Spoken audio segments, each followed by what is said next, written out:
que os governos eles incentivem cada vez mais a saúde preventiva, né? Não que a gente vai procurar um médico só quando precisa, mas também vai por questões de rotina, né? Para ver como está, se está tudo bem, sobre doenças antes de se tornar problemas maiores, né? Isso é um exemplo da política no nosso dia a dia.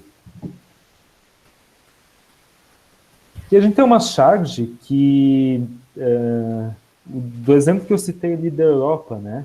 Ela mostra um país, não citou o país, não dá de identificar, mas obviamente um país desenvolvido, país europeu, provavelmente, que há uma fila do banco da praça, né? Onde muitos idosos eles têm que aguardar para esperar a sua vez para sentar e jogar comida aos pombos, né?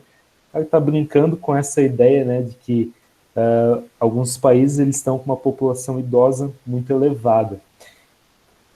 A causa disso a gente vai ver logo para frente, e tem também consequências. Tá? A gente só colocou para vocês pensarem um pouquinho, né, nessa situação. Não é ainda o caso do Brasil. Né?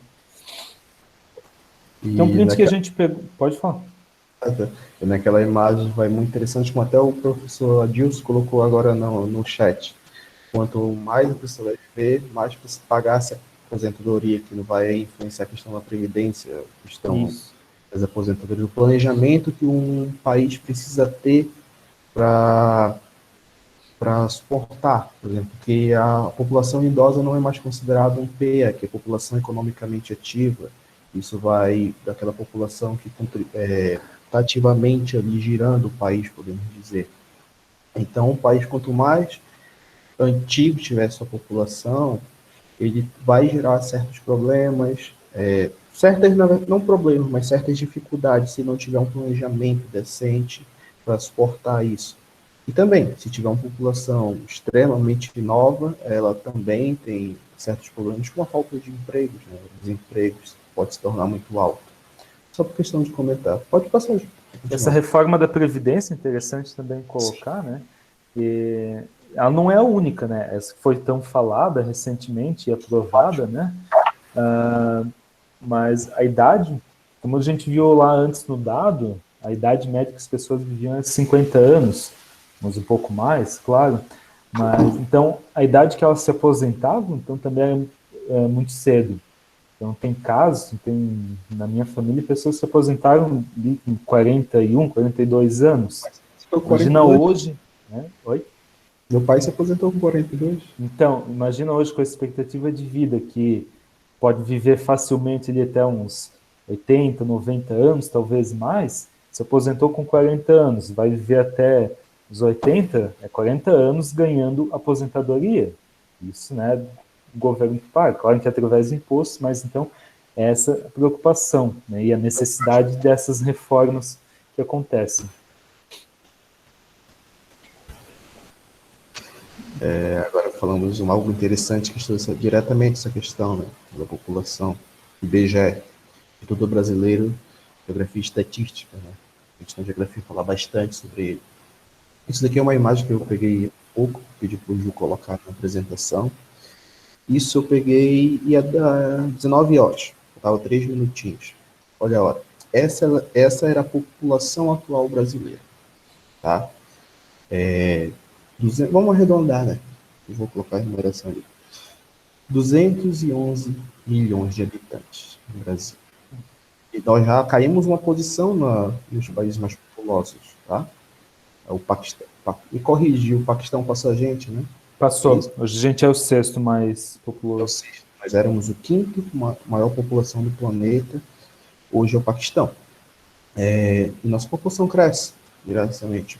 Bora pegar também o exemplo de presidente Getúlio. O presidente Getúlio, há 4 anos atrás, no último censo, 16 mil habitantes. Eu não estava aqui. Hoje se mensura o levantamento de posto de saúde, entre outras coisas, em torno de 20 e poucos mil habitantes. Uma cidade de, há pouco tempo, de 16 mil, hoje 20 e poucos mil, esse crescimento, 5 mil habitantes. E se cogita que em torno daí, 4 mil pessoas são pessoas de processo migratório, como eu, sou de outra região. Então, esse crescimento de presidente aqui também não foi tão expressivo em questão de taxa de natalidade, mas sim no processo migratório que a gente pode até ver ali na frente, a gente vai ver ali na frente. E bora dar uma assustada, pode passar já? Essa daqui é a contagem da população mundial, no mesmo horário que eu printei a foto. Somos quase 7 bilhões e 800 milhões de habitantes nesse planeta. É bastante gente, né? Imagina, nossa cidade, estamos acostumados todo dia, tem atualmente, vamos supor, 20 mil habitantes. Agora 7 bilhões esse quantitativo, num único planeta. Já comportou bem menos. Há uma crescência, e esse número cresce. Hoje, se vocês entrarem no site agora, esse número já vai estar bem maior, porque ele vai atualizando a cada segundo, você não consegue falar o número porque ele sempre vai aumentando. O site do IBGE atualiza de 20 em 20 segundos. Esse daqui não, ele é constante. Ele vai atualizando. Como se dá para fazer isso? É através das questões de registros que entram nos sistemas públicos de natalidade de pessoas. Hoje, uma criança nasce, já entra no sistema no hospital, e por aí vai. Então, isso já tem como ser contabilizado. Hoje vivemos na era da informática, então tudo é digitalizado, então essas informações são públicas. E a gente pode ver a crescência de pessoas nascidos esse ano, o quantitativo, 75 milhões. Nascidos hoje, até aquele momento, tá? Antes das 19 horas, 300, vamos supor, 300, vou arredondar, né? 300 mil. Mortos, 31 milhões. Milhões? Tô certo. Isso. Mortos hoje, 127 mil. E aí, por aí, crescimento populacional este ano.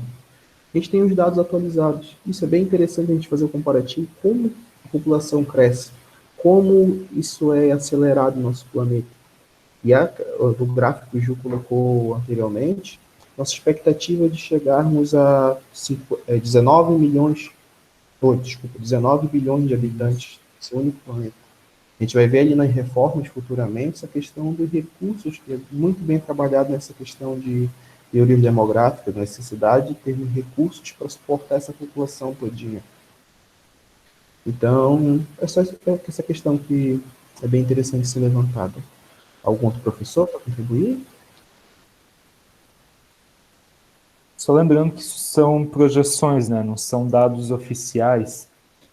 São dados tirados, claro, né? De registro de óbitos, nascimentos, enfim, mas não é um dado oficial. Quando a gente fala de população do Brasil, se a gente for pesquisar, ele registra como 190 milhões de habitantes, que é a população que tinha lá em 2010, quando aconteceu o último censo, né?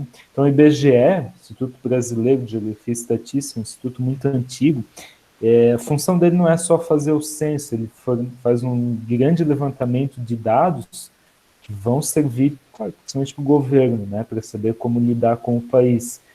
E a cada 10 anos ele faz o censo demográfico, que é a contagem da população.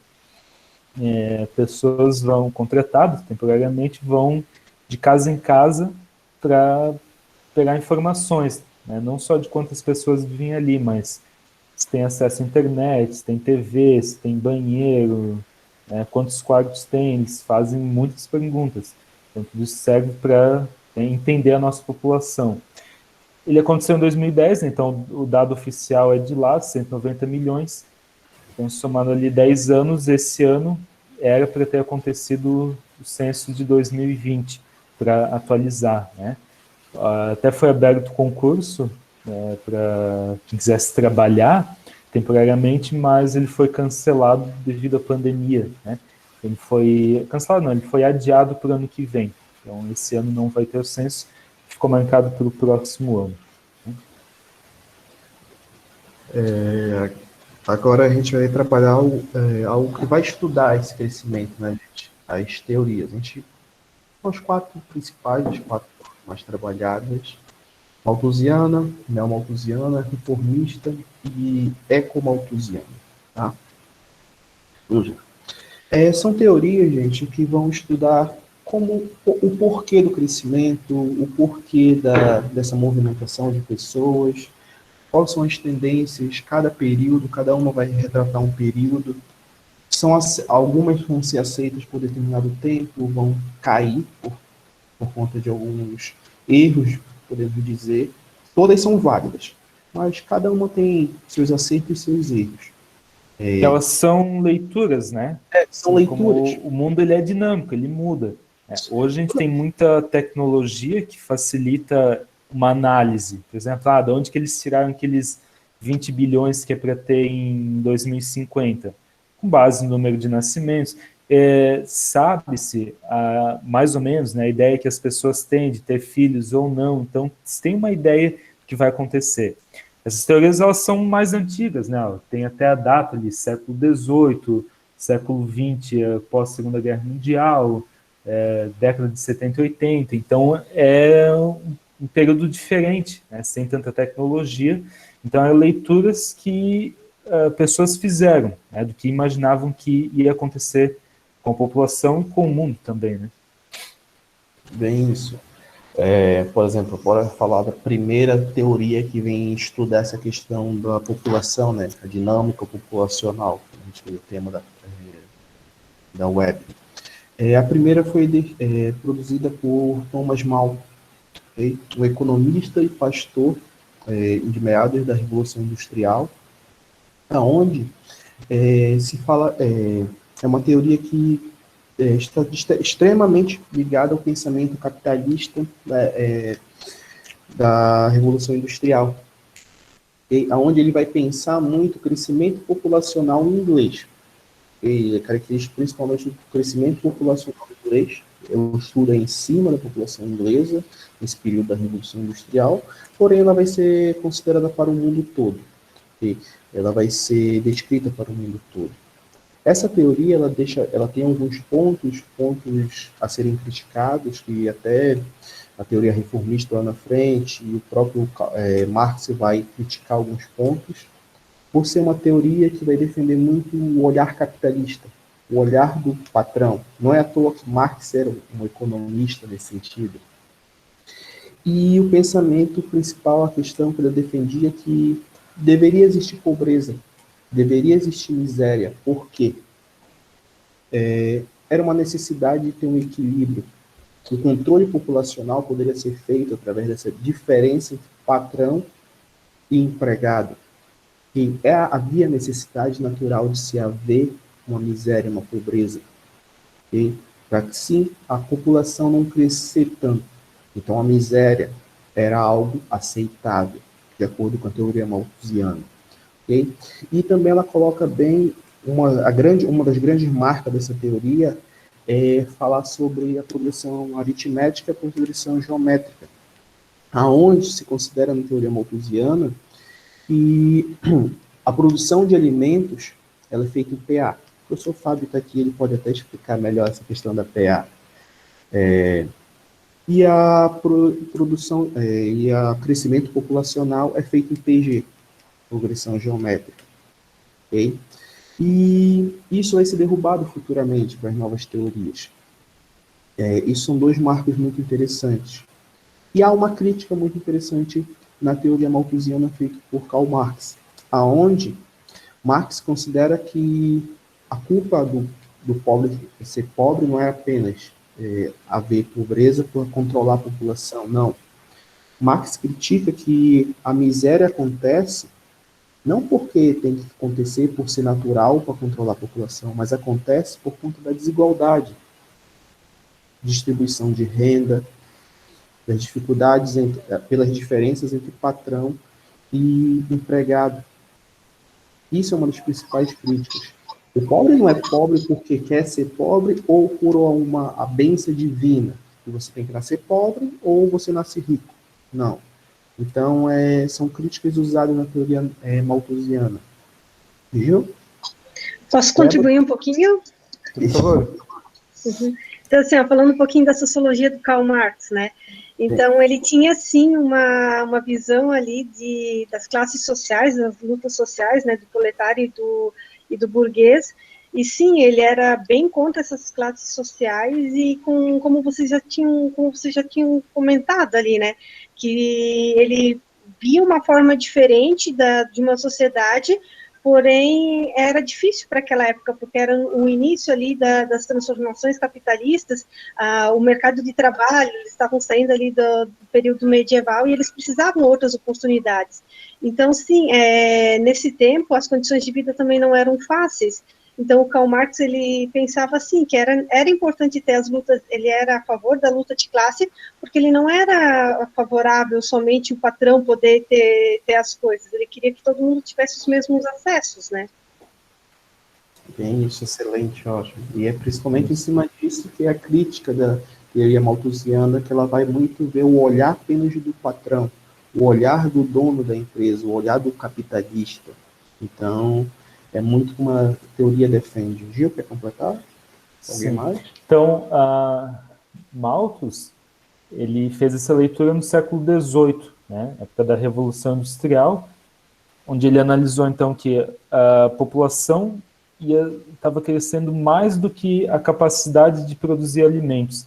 Então, ele previu, ele fez uma leitura de que ia faltar alimentos, né, para a população. E a solução para isso, né, seriam políticas antinatalistas, celibato, causas naturais de mortes, guerras, desastres, miséria, tudo isso, tudo que contribuía para diminuir a população, dizer que era a solução para que não faltasse alimento, né? Só que essa foi uma leitura, né, muito errada para a época. Né? E aí, então, se percebe que é uma construção de uma linha do tempo, né? Vem a malthusiana, aí vem então a neo-malthusiana, que é a nova teoria de Malthus, né? Claro, não foi ele, foi depois da Segunda Guerra Mundial, então uma nova leitura é feita, né? E algo que é bem interessante, que Malthus não considerou, são as inovações, são o crescimento, os avanços tecnológicos, e que a gente vai ver ali na frente, que foram fundamentais para essa modificação da produção de alimentos e o crescimento populacional.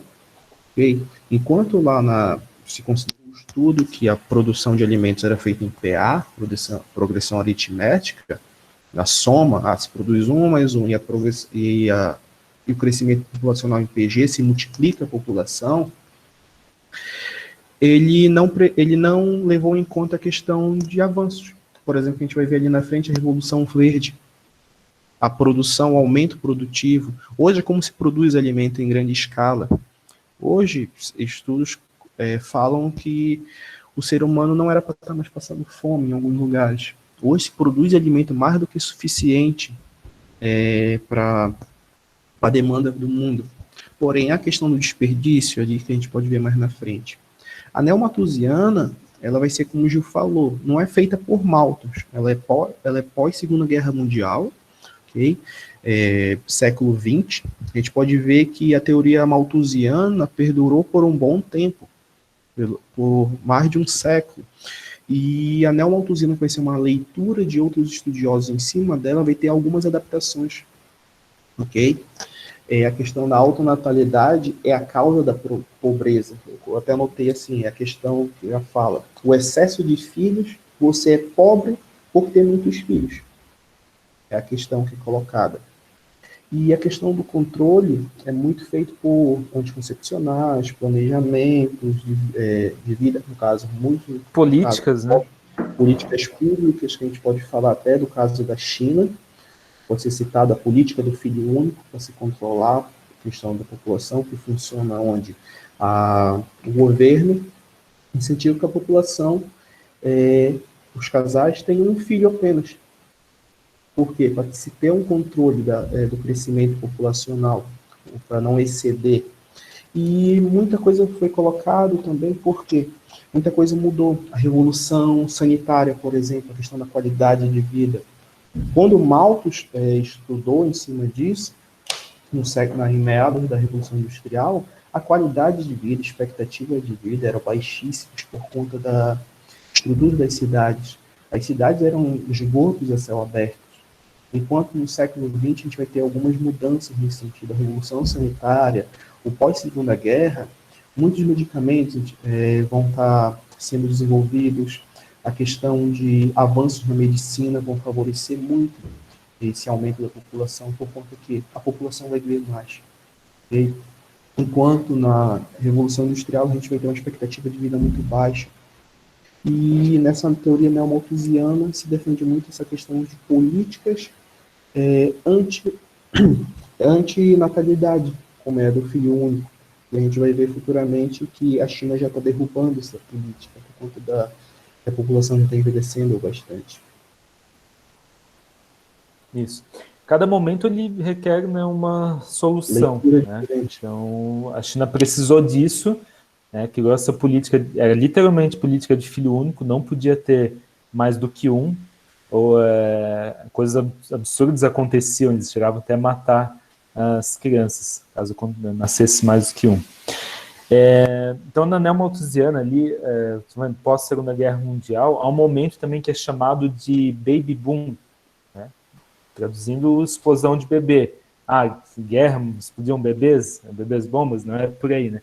Esse baby boom, ele foi chamado assim porque houve uma explosão, um crescimento muito forte de crianças nascendo nesse momento, né? Porque a Segunda Guerra Mundial trouxe muitas baixas, né? Perto de 50 milhões de pessoas morreram, e faltou gente para trabalhar, né? Tanto que muitas mulheres foram trabalhar, que até então não trabalhavam, então foram algumas mudanças. Muitas... Não, Felipe, uma participante aqui, desculpa. Então, esse olhar, né, de que precisava de um controle populacional também porque se percebeu que estavam nascendo muitas crianças. Okay? Continuando a linha do tempo, a gente vai lá para reformista, né, também que é pós-Segunda Guerra Mundial, e ela então é paralela, né, ao malthusiano. Ela vai confrontar, né? Vejam bem, que é neomalthusiano que ela diz que a alta natalidade é a causa da pobreza, né? Então, tem muito pobre porque nasce muita gente. A reformista é o contrário, né? É o que ela diz. A alta natalidade é consequência da pobreza. Então, sim, tem, principalmente os países menos desenvolvidos, onde é uma média muito grande, né, de crianças nascendo, e isso é culpa da pobreza. Então, a solução, né, na visão reformista seria o quê? Uma redistribuição de renda e inclusão social, né? Políticas vão tentar distribuir de uma forma mais igual a renda, tentar reparar esses acontecimentos que, como colonização, o tipo de colonização que teve, que deixaram marcas muito profundas, em questão de racismo, né, para tentar solucionar isso, e gerar uma inclusão social, né, para ter esse controle populacional não tão de fato, é um controle, não vamos deixar ter. Não, isso viria de forma natural se houvesse mais inclusão. Né? E a questão, enquanto a neomalthusiana é um planejamento imposto, é uma questão de políticas, aqui na reformista ele vai colocar um planejamento de forma mais espontânea, a questão do planejamento familiar, porque a gente fala tanto hoje de a família se planejar, quantos filhos vocês querem ter, o controle disso. E lembrando que é uma teoria que a gente pode também ser chamada de teoria reformista ou marxista, porque são leituras em cima do trabalho de Marx, no caso da teoria reformista, e a neomalthusiana são leituras feitas em cima do trabalho de Malthus, são adaptações e são releituras do trabalho deles. E assim, vocês podem ver o oposto, né? Enquanto Marx fazia uma crítica à malthusiana, a reformista também faz a neomalthusiana, são opostos, né? Enquanto, como o Gil colocou, a reformista, a pobreza que leva ao excesso de filhos, enquanto a neomalthusiana, o excesso de filhos... Estão me escutando? Sim. Já vai ser o inverso. Então, essas características são leituras de teóricos opostos, né, que vão contradizer. Como já colocou essa questão da distribuição de renda, essa noção de classe, essa luta de classe, que é bem interessante. Isso a gente pode? Pode. Então, assim, ó, ali também fala da inclusão social e da redistribuição de renda, né? Quando a gente fala em classe social, a gente tem que lembrar que a gente sempre teve divididinho naquelas pirâmides que a gente fala, né? Tudo começou nas castas, bem antigamente, daí a gente veio para os estamentos na era medieval, e agora a gente está nas classes sociais porque a gente está no meio capitalista. Só que essa desigualdade social, agora ela é mais aparente, vamos dizer assim, porque a gente está no... Quem é rico está lá em cima na pirâmide, quem é pobre está lá embaixo. Só que, assim, a gente tem muita mobilidade social, a gente pode ficar rico da noite para o dia e pobre da noite para o dia também. Antigamente não se tinha essa mobilidade social entre os estamentos, até tinha pouco, só que entre as castas era quase que impossível.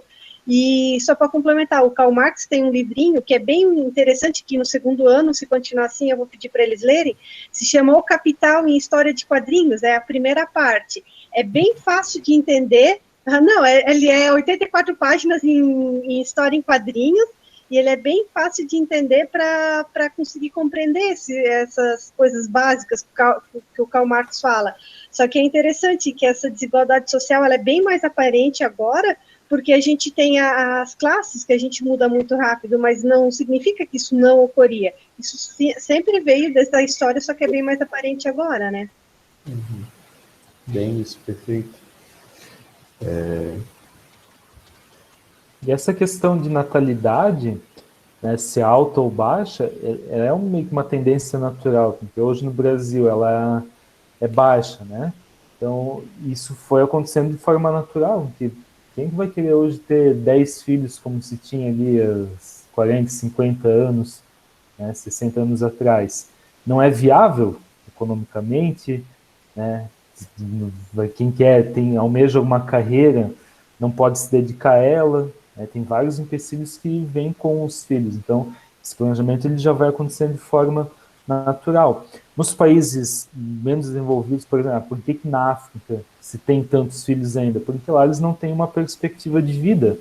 Eles não têm, eu vou estudar, vou trabalhar nisso, vou seguir essa carreira. Não, eles não têm perspectiva nenhuma de vida, por isso ela continua sendo alta, a natalidade, né? E lembrando, né, de essa questão da redistribuição de renda e a inclusão social também está muito ligada à questão da informação, o acesso à informação.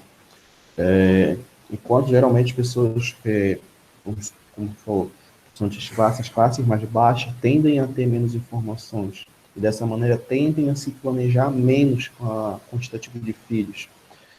Então, uma distribuição de renda melhor tenderia as famílias poderem se planejar melhor. Então, isso é bem evidente na teoria. E há uma necessidade dessa distribuição melhorar, para essas pessoas poderem acessar melhor essas informações e poderem se planejar. Hoje, nossos alunos têm informações. Como eu sempre citei, quantos filhos vocês querem ter hoje? Ou se querem ter filhos, na verdade. Muitos, a gente perguntar, nem querem ter. Casais nem querem ter. Hoje estão substituindo filho por animais, podemos dizer assim. Então, é uma questão muito do planejamento, de se ter informações e esse acesso, podemos dizer, à inclusão social, né? E eu posso começar já outra? Pode? Pode. Essa ecomalthusiana vem ser mais recente, da década de 70, 80, enquanto a reformista e a neomalthusiana vão ser mais parelhas, mais releituras de trabalhos. A ecomalthusiana vai ser uma releitura do trabalho inicial de Marx, ok? Com a linha do neomalthusiana, porém ela vai rever de novo a questão do esgotamento de recursos. Enquanto hoje a população está extremamente grande, quanto mais população, mais recursos necessitamos. Um cálculo básico. Para você alimentar 100 pessoas, qual é a quantitativa? Para você alimentar 1000 pessoas. Então, nós vivemos num planeta que tem recursos limitados. Produção, terras férteis, qualidade de solo, recursos que podem ser esgotados. Tem um fim. Então, é muito considerado que há uma necessidade de se rever os nossos meios de produção, rever podemos dizer, nossas maneiras de... nosso jeito que nós Estilo de cultivamos, vida, né? nosso estilo de vida, e é muito voltado pela questão natural, a política, a tendência dos movimentos ambientais, podemos dizer, por isso que ela coloca como ecomalthusiana. É um movimento que vai ser mais pautado, principalmente nessa questão ecológica. A gente precisa rever como estamos produzindo uma melhor qualidade, a questão do desperdício, como há teóricos que consideram que hoje a gente não deveria estar mais passando fome.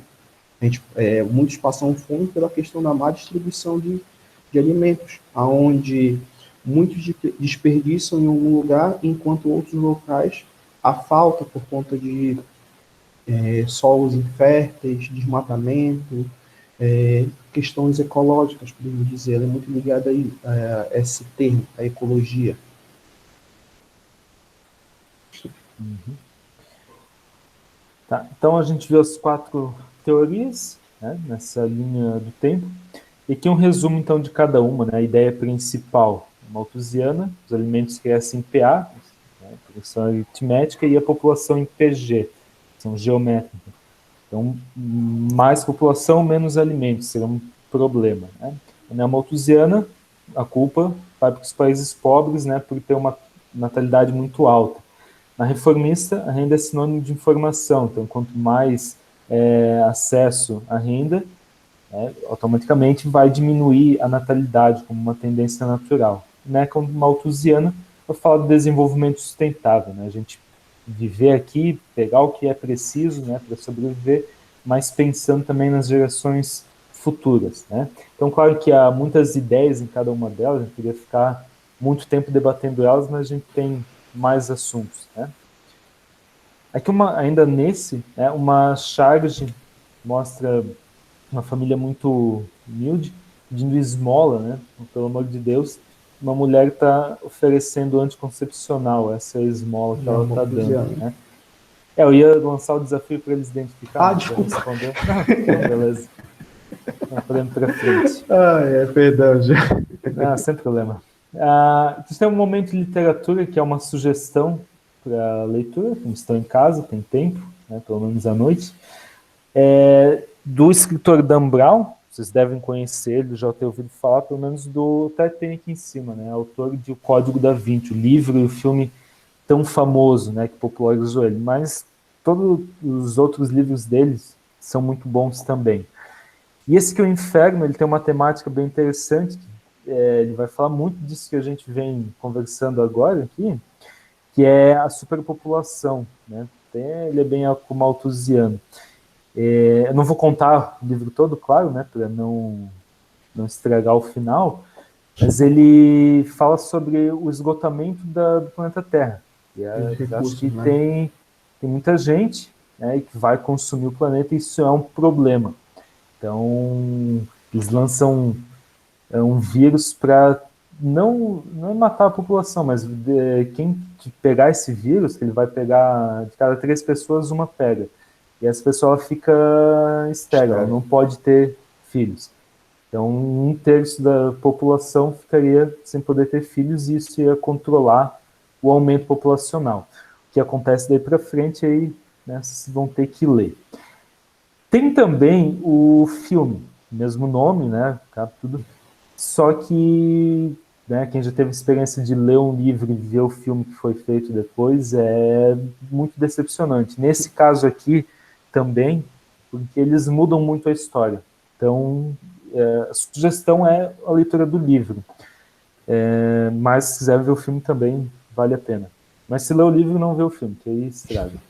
É que nem o filme, né, o Código da Vinci. Se ler o livro, não adianta ver o filme. Mais uma sugestão aqui, que é na Netflix, que é um documentário, que se chama 13ª Emenda, né? Ele fala sobre o país dos Estados Unidos. É um país admirável em muitos sentidos, né? A gente tem uma admiração grande pelas leis que funcionam, né? Não tem aquele oba-oba, né? O jeitinho brasileiro que a gente critica tanto aqui. mas ele traz um problema, né? Tem aqui, ó, o título faz referência à 13ª emenda da Constituição norte-americana, um erro da geografia, né? Norte-americana a gente está falando de... Né? Isso, norte-americano a gente está falando de México, Canadá, junto, né? Lembrando então, que nós somos americanos também, nós né? Nós também somos americanos, né? Então, essa 13ª emenda, ela proíbe a escravidão ao trabalho forçado, que lá, né, teve um histórico bem grande disso. Atualmente, vem sendo muito falado de novo, né? Quem acompanhou o caso ali do cara que foi morto pelo policial, aí houve uma onda de protestos enormes, não só nos Estados Unidos, mas se espalhou pelo mundo todo. Só que não foi agora que começou. Esse caso, ele, né, deu mais visibilidade, mas há muito tempo já vem sendo discutido isso, porque os Estados Unidos é um país, né, que teve uma questão muito forte, né, da escravidão, o racismo, principalmente o Sul, né, que houve a Guerra da Secessão. O Sul até hoje não aceitou direito essa derrota, né, com o fim da escravidão. Isso muitos ainda concordam com ela. Então, essa 13ª emenda, ela proíbe a escravidão, exceto quando a atividade for por punição de crime. Então, eles podem ser obrigados, forçados a trabalhar né, de modo escravo, no caso de um crime. A gente vai pensar, claro, isso é o certo, então não vai ter bandidagem, né? Só que nada é tão simples, né? Esse é um assunto bem complexo, a gente não vai entrar nesse momento, né? Mas fica também essa sugestão ali de assistir esse documentário, tá? Você quer colocar alguma coisa, David? Posso continuar? Não, pode continuar, João. Pode. A gente entra um pouco mais na parte de história, vai falar da migração. Né? Migração, para a geografia, é qualquer movimento populacional. Né? Eu vivo em Presidente Getúlio, eu fui embora, né? Eu fui para Rio do Sul, aqui do lado, mas é migração. Né? Eu moro em Ibirama, mas eu trabalho em Presidente Getúlio. Então, todo dia eu fazia pelo menos, né, uma migração pendular, né, lembra o pêndulo do relógio, certo? Então, qualquer movimento populacional, deslocamento, é chamado de migração. Existem muitos tipos, há muitos fatores, muitos motivos, muita gente vai porque quer, vai em busca de uma vida melhor, né, melhores condições de vida, salários, oportunidades. Muita gente vai porque é forçada, né, fugindo de uma perseguição política, religiosa, conflitos, certo? Então há muita coisa que acontece em volta da migração. Como já foi falado no início, né, o mundo ele começou com migrações. A população, antes de ser fixa, né, surgir, norte da África, então, ela foi primeiramente nômade. Então eles viviam migrando, caçavam, coletavam, quando acabavam os recursos, iam para outro local. E ao longo da história, então, há muitos movimentos, né, correntes importantes. Esse mapa aqui, então, cheio de setas, um pouco confuso a princípio, mas a legenda já explica bem. Ele retrata as principais correntes, né? Então, em azul, a gente percebe uma grande migração de Europa para a América, que é século XVI ao século XIX. Período das grandes navegações, né? Então vieram muito a Espanha, Portugal, França, Inglaterra, explorar a América, né? De formas diferentes, obviamente. Em marrom, a gente tem correntes migratórias de escravos africanos, né? Então, continente africano para o continente americano, século XVIII, século XIX. Então, como eu falei antes, né, a questão dos Estados Unidos, ou recebeu muitos africanos para trabalhar como escravos. Toda a América, na verdade, né? O Brasil também, América do Sul, enfim. E esse método de colonização por escravidão deixou, né, muitas consequências. Nas linhas verdes, são então correntes migratórias de 1830 a 1939, vou perceber que, de novo, da Europa para muitas partes do mundo, né? Até para a África, de novo aqui, ó. Aí a gente percebe aqui, ó, para o sul, né? Para a nossa região. Aí vem a história da nossa descendência, né? De muitos alemães, italianos aqui para a nossa região. houve até um certo incentivo na época, né? Também para os Estados Unidos, para a Oceania, Ásia. Então, se a gente pegar, principalmente até 1939, né, Europa, aí, talvez o professor de História vai colocar melhor, foi um período bem tenso, né, esse período para o continente europeu. Muitos conflitos, muita tensão, Primeira Guerra Mundial, Segunda Guerra Mundial, né, então isso impulsionou também, claro, muita migração. As pessoas fugiam de lá, fugiam não, né, mas partiam em busca de uma condição melhor. E as linhas vermelhas, correntes migratórias depois de 1945, então continuaram acontecendo, aí percebem que a Europa passa a ser um palco agora, né, começa a receber muita gente. Todos os momentos era gente saindo da Europa para outros lugares, agora estão voltando. Então, depois de 1945, apesar, né, de ter vivido ali a Guerra Fria, houve sempre, né, muita tensão, isso aqui entre Estados Unidos e União Soviética, então a Europa ela se reconstrói, né, que foi devastada pela Segunda Guerra Mundial, e passa a ser muito atrativa, inclusive hoje, né? Para a gente que, né, da região sul é mais para os Estados Unidos, que muita gente sempre tem a ideia de ir, né? Até uma questão de mídia, os filmes que a gente assiste é de lá, músicas, então a gente conhece o estilo de vida, o que acha que conhece pelo menos, né? Que não é tudo como retrata lá.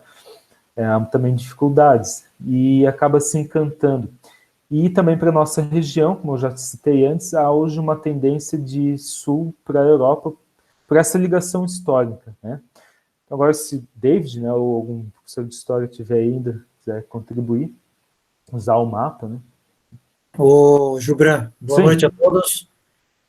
Sobre essa questão ali, recorrente, as últimas duas linhas ali, verde e avermelhada ali, né, o vermelho, temos ali de 1830 a 1939, então, a gente percebe que houve uma grande fuga por causa dos conflitos, como já havias falado, e também questões de crise políticas, né, onde nós tivemos o nascimento dos estados, dos regimes totalitários, né, alguns períodos onde a força do governo se impôs em cima de todo o povo, e aqueles que eram a favor ficaram, e aqueles que eram contrários usufruíram da fuga para ver outros lugares para poder sobreviver, né. Tivemos também a Revolução Russa, foi de grande importância, não tem grande mudança ali no mapa, mas ela também foi um palco de grande fuga por causa da fome, que a população russa acabou sofrendo, e apesar de todo o governo instituído, no período não teve grande êxito também, né. No item vermelho ali, correntes migratórias depois de 45, infelizmente terminou uma guerra, né, a segunda, e já deu início logo em seguida à Guerra Fria, quer dizer, alguns historiadores dizem que ela nem começou após a outra, ela já começou dentro da Segunda Guerra. Então nós temos... bombas de Hiroshima e Nagasaki. Não, ali já foi um palco, né, no caso. E ali nós temos uma corrente que mostra que o fato da Guerra Fria estar tendo seu desenrolar faz com que aqueles que fugiram na Segunda Guerra Mundial, os exilados, né, que buscaram algum tipo de segurança em outras nações, começam a voltar, né, aproveitando a própria política que os Estados Unidos e as nações aliadas a ele fizeram para poder investir na reconstrução dos países quebrados na Europa, então, né. Então, tudo isso aí influenciou para essa onda migratória ter acontecido com tanta ênfase, no caso. Por enquanto, era isso. Falando também essa questão das setinhas vermelhas, a gente pode colocar até para a atualidade na questão dos refugiados, né? Fugindo das atuais crises, países pobres, e a seta verde é a questão principal. Nós somos o resultado desse processo de migração, né? O Brasil é hoje o país que é por conta desse processo migratório. O novo mundo, no caso, a América, e o novíssimo mundo, a Oceania, é resultado desse processo histórico de migração. Seria isso a questão da contribuição. E também uma questão geográfica para a Europa receber, né, agora nos últimos tempos, a localização dela, né, que ela está próxima da Ásia, próxima da África, né, então são caminhos mais próximos para a população buscar, né, um refúgio. Né, então, o mar Mediterrâneo aqui, vem já aquelas imagens de navios, barcos lotados, né, cheio de pessoas fugindo de países aqui da Ásia, tentando entrar na Europa por essa proximidade, né? A mesma coisa com a África, né? Eles tentam atravessar aqui pelo mar Mediterrâneo e chegar até o continente europeu.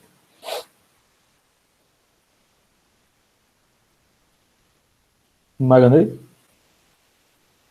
Deixa eu encontrar o botãozinho do áudio aqui, que ele quis fugir de mim. Né?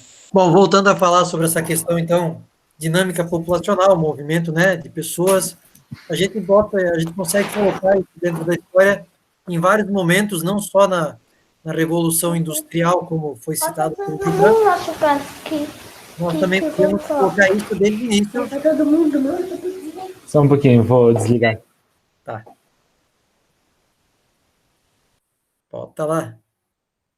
Isso. Beleza, Gibran, obrigado. Então, a gente pode levar em consideração que esse movimento, né, essas migrações e imigrações já acontecem desde os primórdios, né, da humanidade. No início, lá no primeiro gráfico, lá no primeiro slide que o Gibran apresentou, ou o David, não me recordo, nós temos ali, então, um crescimento muito grande da população e um dos fatores, né, 10 mil anos atrás, que contribuiu muito para isso, foi o nascimento da agricultura, porque antes o ser humano ele era nômade, a estimativa de vida era baixa, né? Então ele sempre estava em movimento buscando sua fonte de alimento, e consequentemente isso acarretava em riscos, né, vinculados a encontrar outras tribos, outros povos, animais, então fazia com que eles não tinham uma qualidade de vida e uma estimativa de vida tão grande. Então, há 10 mil anos atrás, com o nascimento da agricultura, estima-se inclusive que foi a mulher que deu início a isso, o ser humano, então, começou a se instalar e criar povoados, criar uma sociedade, e através disso ele conseguiu expandir mais a sua área de cobertura, vamos dizer, né? E algumas teorias são apresentadas por essas ondas migratórias, por esse movimento, né? Essa dinâmica, através do pequeno mapa aí do planisfério que nós temos ali, então, algumas hipóteses, né? Que o homem cruzou lá o Estreito de Bering, né?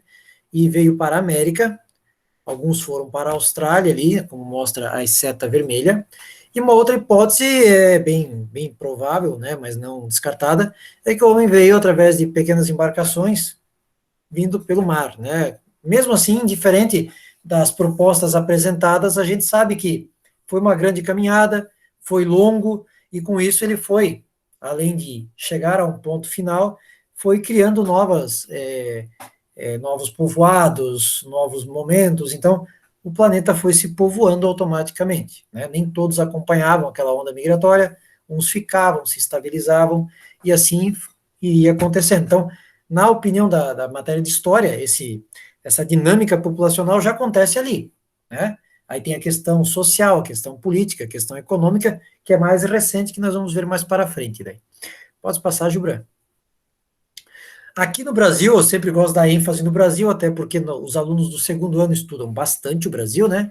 Questão de cana-de-açúcar, expansão marítima, vinculado a pedras preciosas, busca do ouro. Nós temos, então, o Brasil colonizado na sua costa, né? As margens do Oceano Atlântico, e ele só vai poder expandir mata dentro pelo papel destes indivíduos ali, os bandeirantes, né? Os bandeiras, que acabavam indo mata dentro, patrocinado pelo governo português, ou até por alguns indivíduos endinheirados que queriam expandir seus negócios, né?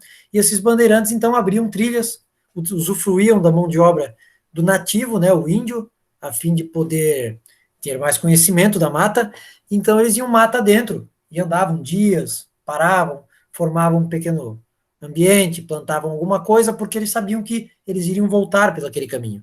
Então, graças ao trabalho dos bandeirantes, até na foto ali, no desenho, eles estão armados, acompanhados de índios, né? Eles acabaram por ajudar a ter caminhos para que essas ondas migratórias começassem a ter um pouco mais de função, no caso, né? Pode passar, Gilberto. Aqui nós temos... Opa. Ah, tá. Obrigado, Simone. Então, nós temos... Volta ali, Gilberto. Houve falhas? É que eu misturei do, Tu passou ali, tu dos me dois. botou. Tá. É que eles vão tratar do mesmo assunto, na verdade, Sim, não, mas mas agora pode. eles vão diminuir. Nós depois Tá. volta. Ali nós temos, então.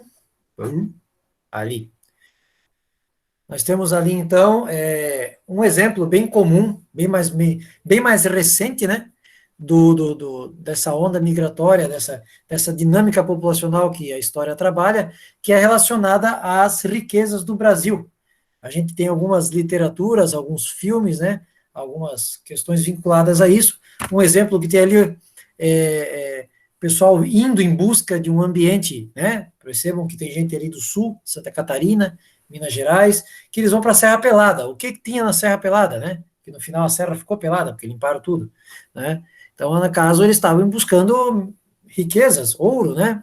Que era a questão. Tem até um filme que foi indicado ao Oscar, brasileiro, que retrata bem isso aí. Entre outras riquezas também, no caso, a história trabalha muito sobre a questão da mão de obra, porque tivemos um período que o segundo ano estuda sobre a questão da expansão da plantação da cana-de-açúcar, que não era predominante aqui, foi trazida, e se absorveu bem essa questão da cana-de-açúcar.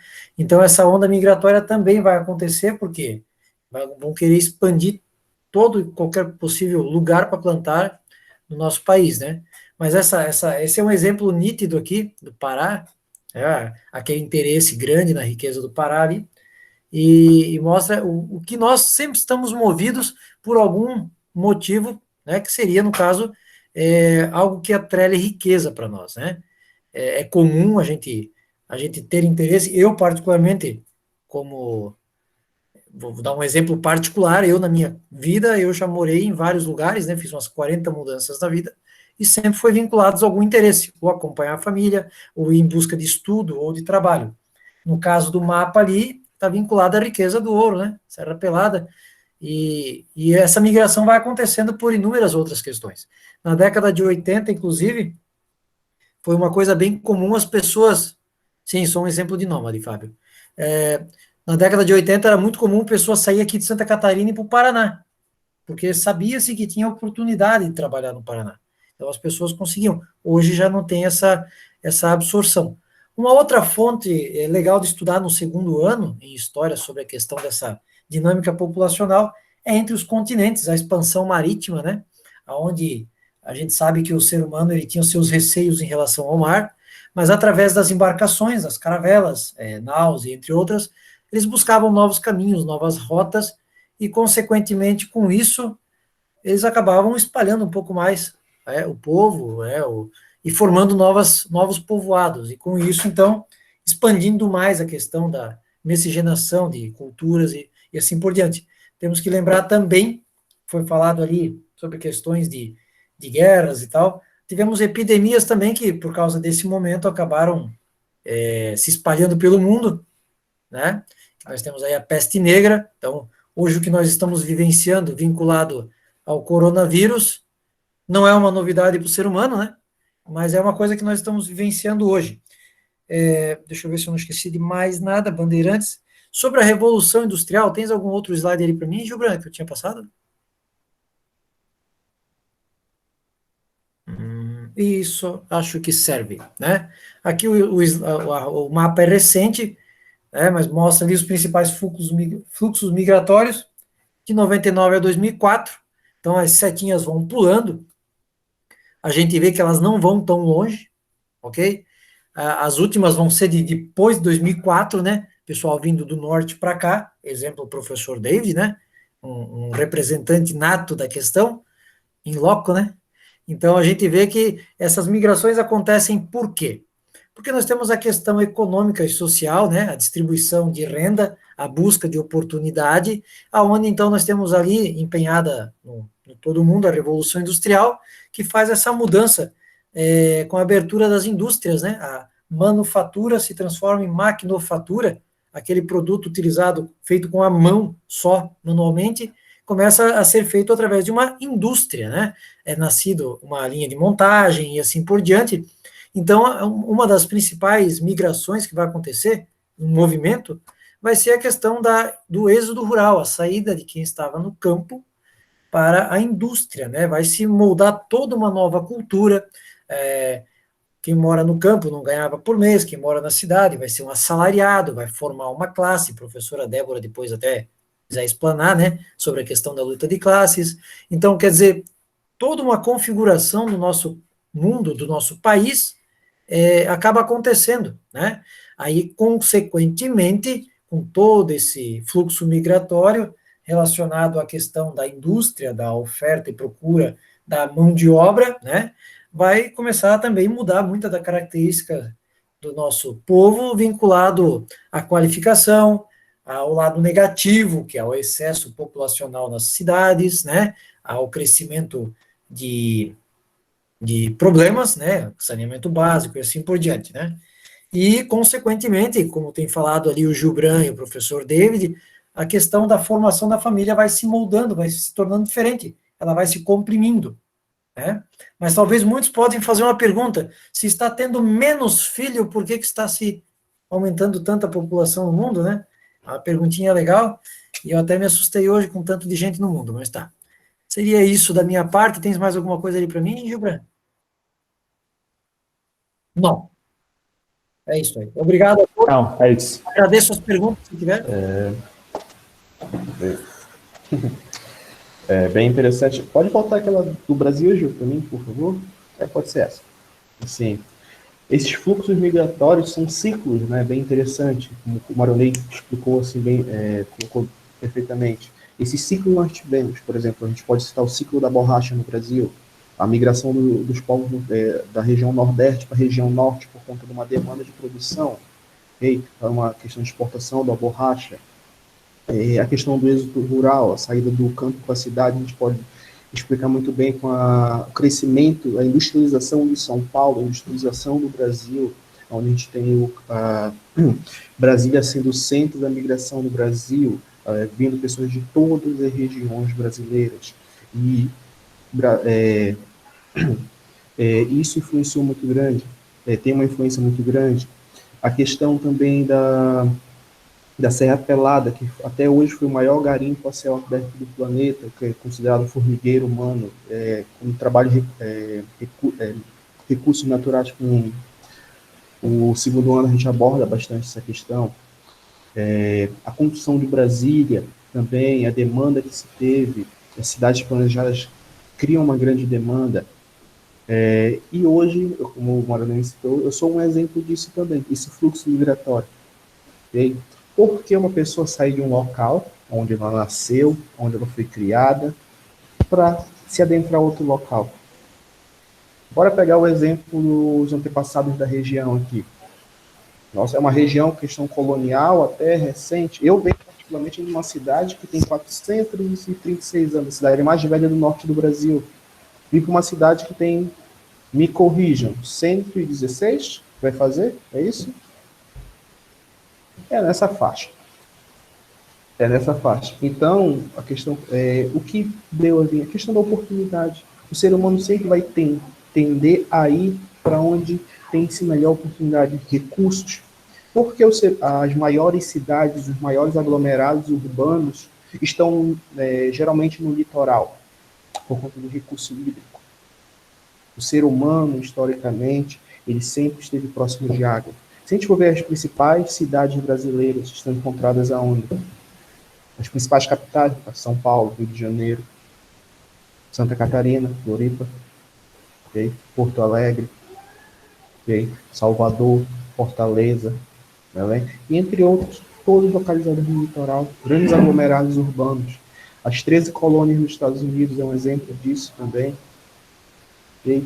A colonização se dá sempre próximo de regiões com água, por conta da necessidade de recursos. O ser humano sempre vai ir atrás de recursos e oportunidades. Então, isso é bem interessante para a gente falar como está vinculado isso. Recursos e a movimentação migratória da população. Oi? A nossa região também está bem associada a isso. Digo, os Vale Itajaí. Olha o nome da região, né? Que já vem por conta do rio. Então, sim, começou ali em 1800 para 1900. os alemães chegavam pelo rio Itajaí, né? Essa região não era ocupada pelos europeus, né? Só tinham os indígenas, iam navegando o rio acima até Indaial, se não me engano, a parte navegavam, mas depois continuava pela margem do rio, né? E assim Isso. formaram as cidades aqui. Até E a porque questão- o rio era como, além do mapa natural, né? Isso. Dava Uma origem via, às né? cidades fluviais, né? Porque, como a gente sabe, eu até pergunto para os meus alunos, me digam o nome de uma cidade que não tem rio, sabe? E eles começam a bater cabeça, e realmente não é difícil, né? Como era uma questão de um trajeto natural, e eles também usufruíam da água, porque era fonte de alimento, né? Transporte, alimento, limpeza, e assim por diante. Queria ter falado uma coisa. A questão do trabalho também que a gente pode citar. A região que a gente se encontra, os europeus vieram para cá em busca do trabalho, ok? A colonização nessa região foi justamente por conta disso, principalmente pós-abolição, Sim. produção para substituição dos escravos. Os colonizadores europeus vieram para adentrar essa região, principalmente justamente por conta disso. E hoje não é diferente, porque eu vim para Santa Catarina, para presidente de trabalho, e a gente sempre vai estar vinculado. Se tiver uma necessidade, o professor Maronei, também, como ele citou, nosso nômade. Alguns casos também trabalho, eu creio também, né, Maronei? Sim. Com certeza a gente sempre vai estar onde vai ser mais propício para o nosso desenvolvimento. E o ser humano tem essa tendência. Sabe-se que, na verdade, o David, nós aqui temos a questão da colonização suíça, alemã, portuguesa, né? E dentre outras, né, polonesas, assim por diante. Mas vamos levar em consideração a minha descendência como exemplo. Eu sou descendente de açoriano, né? O que vem a ser o açoriano? Então, é aquele português que vivia no arquipélago de Açores. Né? Aquele arquipélago onde a corte portuguesa, quando não queria um indivíduo na corte, né, no continente europeu, mandava para lá. Então, de lá veio, né? Souza, Pereira, Tavares, Felício, Caetano, Medeiros, Silva, quer dizer, aquele resto que queriam lá na corte, né, portuguesa, pode rir, Fábio, eles mandavam para o arquipélago. Então, quando chegou a hora de fazer a questão da colonização, claro que não ia ser a corte portuguesa que ia vir para cá. Tanto que eles vieram 308 anos depois, né, do descobrimento. Então, o que acontece? Mandaram o pessoal, temos uma oportunidade para vocês, né? Mandaram esse tipo de gente que nem nós aqui para colonizar, então, o Brasil, diferentemente dos Estados Unidos, aonde foi feita uma proposta na Inglaterra para quem quisesse ter oportunidade, vendesse o que tinha, capitalizasse alguma coisa e viesse já para os Estados Unidos, que não era Estados Unidos, né? Que viesse para aquela região criar uma nação promissora, no caso, né? Onde tivemos depois as 13 colônias citadas, inclusive por ti, né, David? A questão da colonização de exploração e povoamento, né? Bem isso que o Maroni colocou, essa diferenciação que influencia muito na questão do desenvolvimento futuramente, se a gente for notar. Não, mas é bem isso mesmo. Vamos para o final? Pode citar, aí falo no finalzinho mais um pouco. A gente tem aqui para encerrar, um diálogo com a arte, né? A geografia trabalha bastante essa imagem lá no 7º ano e volta no segundo ano quando fala das migrações, que é um quadro Portinari, e como é o nome? Retirantes, né? É isso? Isso. E ele retrata isso, um pouco do que foi falado bastante aqui no final, né?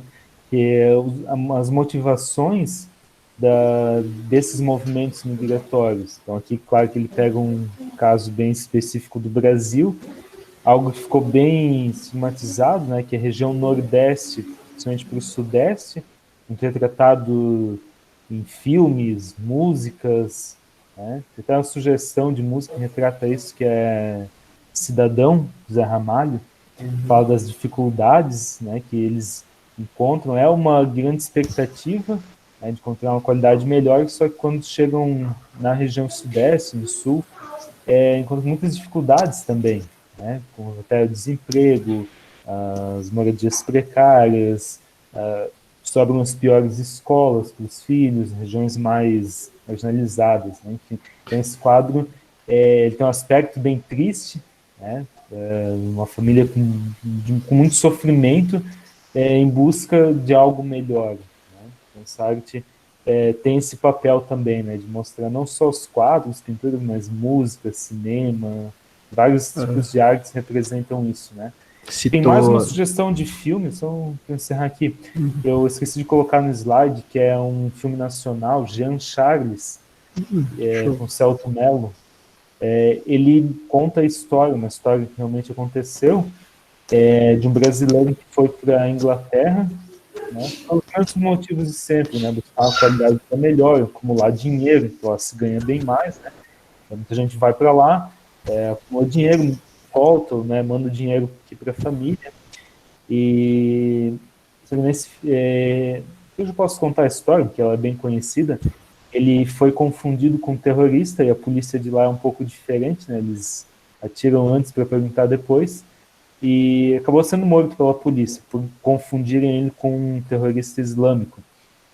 E aí o filme conta a história dele, e aí, ao contar a história também retrata bastante essa condição de imigrante que né? Precária. Ali não é nem não, ali... No caso dele, né? Que tinha dificuldade, assim, a questão do idioma. Aí, como é um país que vai muito brasileiro, lá onde ele estava, tinha tanto brasileiro que não precisavam saber falar inglês. Aí ele até critica no filme, pô, os caras vêm para cá, passam anos e falam só português, nem aprendem idioma diferente, né? Então, Estados Unidos também tem isso, o Sul, né? Principalmente em Miami, onde o pessoal vai bastante, Flórida, mas há essa dificuldade, né? O idioma, outra dificuldade, o preconceito, a xenofobia, né? A aversão com o estrangeiro, aquele que é diferente de mim, e no Brasil a gente pratica bastante, né? Casos haitianos, agora estão chegando venezuelanos, essa é uma dificuldade também encontrada. Os paraenses. Os paraenses. Não, esses têm que ficar lá mesmo, não precisavam vir. É brincadeira. Mas essa parte, né, do diálogo com a arte. É bem isso que o Gil colocou, e ele citou algumas músicas, por exemplo, Migração, do Jair Rodrigues. A gente trabalha esse processo migratório do nordestino, com a questão que, assim, há vários tipos de migração, né? Não é só aquela questão de eu sair de um país para o outro, que a gente é muito generalizado. Isso é migrante, imigrante é aquele que sai e entra num país. Não. O simples fato do Gil trabalhar numa cidade vizinha torna ele parte desse processo. O fato de eu sair de um estado para outro torna isso. Asa Branca, que é um clássico da música brasileira, também retrata. Até o próprio Faroeste Caboclo, do Legião Urbana, fala sobre esse processo migratório. E há processos migratórios espontâneos e não. De acordo com a necessidade, uma proposta de trabalho, ou quando a pessoa é forçada mesmo a ter que sair, por conta de falta de condições, e por aí vai. E assim, esses processos são retratados na mídia, na arte, né? Quadros, músicas, são brilhantemente retratados. E assim, essa aula serviu muito para a gente mostrar essa migração. Jair Rodrigues. Desculpa. Oi. Uma das questões migratórias que é bem comum aqui na região, em outras também, que até a gente às vezes acaba deixando passar, é na formação, que nem falasse, o Gil mora numa cidade e trabalha na outra, né? Isso dá origem às cidades dormitórios que a gente fala. Isso, isso, porque há cidades que têm oportunidade de emprego e outras têm a questão da moradia. Habitação, né? A questão das cidades, regiões metropolitanas, acontece muito isso. Na minha região, na região norte, acontece muito isso com a capital. A gente tem em Belém, que é a capital do estado, e as cidades em volta com cidades dormitórias, onde o fluxo de pessoas sai de onde moram, cidade vizinha, para trabalhar toda na capital. Isso é um exemplo. E assim, essa aula serviu muito para a gente ver esses diferentes leques de o que é dinâmica populacional, esses pensamentos, as teorias, o que é o fluxo migratório, essa movimentação de pessoas, o que é dinâmica. esse movimento constante, esses processos, esses ciclos sempre vão acontecer. Nós vivemos num mundo que é muito mudado, vive de ciclos. Por exemplo, esse processo que a gente vive do Covid-19 pode ocasionar vários diferentes fluxos migratórios. Por exemplo, outro exemplo também, a colonização europeia na África. Hoje está resultando no processo de refugiamento, ok? Para a Europa, onde está se fazendo o processo inverso, a questão dos refugiados. E, como eu posso colocar? A gente viu várias teorias, debatemos algumas coisas bem interessantes, do ponto de vista da história, do ponto de vista da geografia, sociologia. A gente tem um leque de possibilidades, por exemplo, a gente vai falar de dinâmica populacional e esse controle populacional, que a gente acabou até não mencionando muito, a questão da biologia, quando a gente fala de controle de natalidade, a questão dos métodos contraceptivos, a questão do planejamento familiar, como funciona hoje em dia, a possibilidade de fazer uma vasectomia, uma laqueadura, hoje a questão das famílias, do planejamento. Hoje, por exemplo, eu tenho uma filha, eu pretendo ter uma filha, por exemplo. E é mais, beleza, é uma questão que a gente se planeja. As famílias hoje estão mudando muito essa questão, como se vão se planejar. A tendência é o quê? E muita coisa vai no sentido da questão do custo de vida também. Hoje as famílias só não querem ter um filho porque eu quero ter menos crianças, mas também pelo custo ser muito alto. Bora refletir um pouquinho. Quanto os nossos pais gastaram com nós, quanto os nossos avós gastaram com nossos pais e quanto nós gastamos com nossos filhos. É uma coisa que eu sempre uso na aula e os alunos ficam bem interessantes, porque tem uma série, um desenho, podemos dizer, que já vem pelo um bom tempo, que é os Simpsons, eu creio que a maioria já assistiu, pelo menos ouviu falar. Um desenho já vem, acho que 30 temporadas, uma animação, que ele mostra na abertura. Cada temporada tem uma parte da abertura que ele passa uma criança bipando no caixa eletrônico no supermercado. A mãe está fazendo uma compra, a criança vai na bancada e ela é bipada pelo caixa eletrônico. Quem quiser puder ver isso no YouTube, tem sempre. Ela é bipada. É os Simpsons, na abertura. A filha mais nova? A Meg, que nunca envelhece. Ela é bipada e surge um pequeno valor. O valor de cada temporada, ele muda, se a gente for prestar atenção. Isso é uma simples abertura de um desenho clássico, já vem 30 temporadas, uma temporada, 2 por ano, enfim. Esse valor é o custo de vida em média de uma criança estadunidense. E o valor, a gente pode fazer uma comparação, a crescência da primeira temporada à temporada atual, que é a 30ª temporada, eu creio. Faz tempo que eu não vejo, enfim. Num simples desenho, a gente pode fazer uma comparação dessa. Eu gosto de usar bastante isso, que interessa a eles que eles assistem. Então, é um exemplo. A elevação do custo de vida. Isso vai influenciar diretamente nessa questão do planejamento familiar. Outra coisa também, a autonomia da mulher hoje em dia. A questão da mulher poder sair para trabalhar, a mulher poder planejar a sua vida e não ser considerada mais um objeto, não ser considerada uma propriedade a mais. Essa evolução nos direitos femininos foi fundamental para essa questão do planejamento. É uma conquista muito grande. A mulher poder se planejar por ter o direito em cima disso. Então, são coisas que influenciam também a questão do planejamento, que é fundamental para esse controle populacional. Então, são essas coisas que é interessante a gente debater e visões de várias ciências que vão falar sobre isso. Seria isso.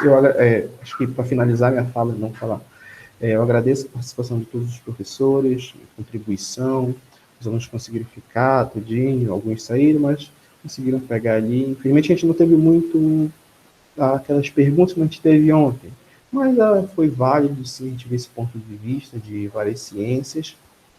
Agradeço os que permaneceram e muito obrigado por tudo. Obrigado, gente. Então, só para um último ponto para completar a fala do David, que há muitas transformações sociais, né, sempre tiveram, né, cada época é de um jeito, mas a gente sempre carrega uma herança cultural grande, né? Então, assim, hoje a mulher tem um papel diferente na sociedade, embora isso aconteça, mas há uma não aceitação, principalmente das gerações mais velhas, né? Tem essa questão que o David colocou, que ele só tem uma filha e pretende ter só uma, não quer ter mais. E eu, a mesma Encaminhando a situação, vasectomia já. não pode ainda, idade. Vou pagar. Eu também já quis encaminhar, não Tem dá. idade não, filho, pode esperar. E quantidade também, né? São dois. Tem idade e Mas, quantidade. enfim, a gente tem também essa ideia de ter só um. Só que para as gerações mais antigas isso não é muito aceito, né? Então sempre vem, né? A gente conta com alguém, e quando vai vir o próximo? Já encaminhou o próximo? E é essa mesma cobrança que vão vir para os nossos alunos logo, né? Já está pensando, né, no casamento. E a sociedade mudou. Hoje o casamento não é mais uma obrigação, como era até pouco tempo atrás, né? A mulher não é mais obrigada a trabalhar em casa, ela pode ir para o mercado de trabalho fora, né? Então são muitas, por isso é chamada de dinâmica populacional, né? Porque ela não é fixa, ela está sempre em movimento. Tem Eu mais coloquei uma. um link aqui no chat, só para encerrar também aí, que é um mapa interativo. Eu até tinha colocado a imagem dele, mas ele ficava fixo. Aqui, cada ponto amarelo, cada linha, né, pontilhada, apresenta correntes migratórias atuais, né? Então, a gente percebe que ainda há algumas tendências, né, principalmente Estados Unidos, que recebe muito, de vários locais, né, do mundo todo, na verdade. Uruguai, né, aqui embaixo, também recebe bastante da América do Sul, que tem uma qualidade de vida melhor. A Europa, super movimentada, né, como sempre. Tem região do Oriente Médio também, muito fluxo, então, praticamente o mundo todo, né? Só ficam as regiões de condições mais extremas, né? Rússia, que é muito frio, regiões mais secas, né? O David falou lá no início, né? A China, que é o país mais populoso, 1 bilhão de habitantes, mais, né? Só que grande parte, né, da China não é povoada, ela se concentra aqui na faixa leste, né? Então, são muitas tendências, muitos fatores. E é interessante a gente analisar tudo isso aí, né? E serve para algo. Ô, Gilbran, uma questão vinculada que tinhas comentado ali sobre a questão da mulher, né? Não é só algo vinculado à questão de direitos, né? Nós estamos num período da história, no último século, no caso, que o índice de gasto para viver, né? O custo de vida, ele aumenta, ele está alto. Então, no caso, a mulher não é só critério de independência também, não, mas é de contribuição, né? Porque às vezes a família, como antigamente era custeada pelo trabalho do homem, hoje não dá, né? Hoje, se nós formos levar esse método, esse modo de vida, como naquela época, desculpa, né? Nós vamos quebrar, no caso. Hoje o custo de vida, ele está muito elevado. Então, hoje não é só a mulher que está trabalhando, é o filho mais velho, é um sobrinho que está na casa. Então, quer dizer, a forma de família, ela se diversificou bastante também, né? É isso. Ok, então. David já abandonou, foi embora. Não quis mais saber, não esperou nem pro tchau. Eu acho que ele caiu. Caiu ele ou a internet? Não, ele. Mas isso aí, gente. Então, obrigado a todos que ficaram, né, até as 10 da noite participando com a gente. A gente teve uma participação menor de alunos, mas acho que foi válido, né? A gente pôde ter uma conversa bem interessante. De novo ali o Maronei ficou com a gente o tempo todo, obrigado, né? Hoje a Débora. A gente ficou o convite para amanhã para os dois, né? Amanhã é globalização com os terceiros anos, então tudo a ver com história e sociologia. O Fábio também participou, né? Hoje o Adilson deu os comentários. E acho que é isso aí, né? Apesar de a gente ter poucos alunos, mas não tem que olhar pela quantidade, mas sim pelo que a gente está fazendo, né?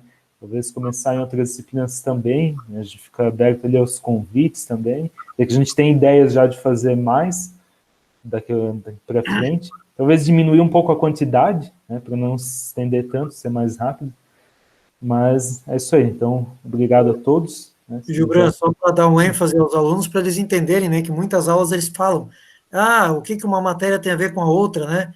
E isso, mais uma vez, comprova a interdisciplinaridade, né? Para eles entenderem que há sempre um casamento entre algumas matérias e, no final, em todas, né? E assim, como que muda uma aula, né? Tá conversando com alguém de uma outra disciplina, né?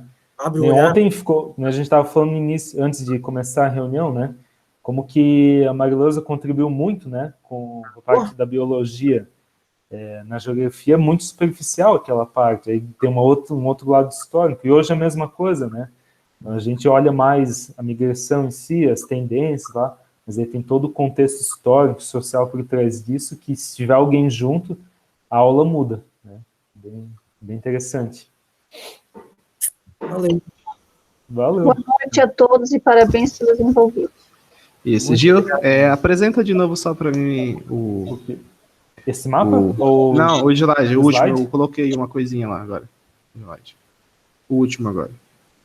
Deixa eu ver se já Não foi. atualizou? Calma aí, eu acho que Atualizou. será que tem que abrir de novo? Provável. Ah, não, agora atualizou aqui em cima. Isso. A tecnologia. Ah, Foi esse valorzinho. e essa é de qual temporada? Essa é Imaginei da última. Esse, no caso, é um valor mensal, isso. Mensal, Em 243 dólar, no dólares caso. por mês. Dólares. Não, em dólar. Essa Bota aqui, se eu por não me engano, mês era isso, né? 30ª.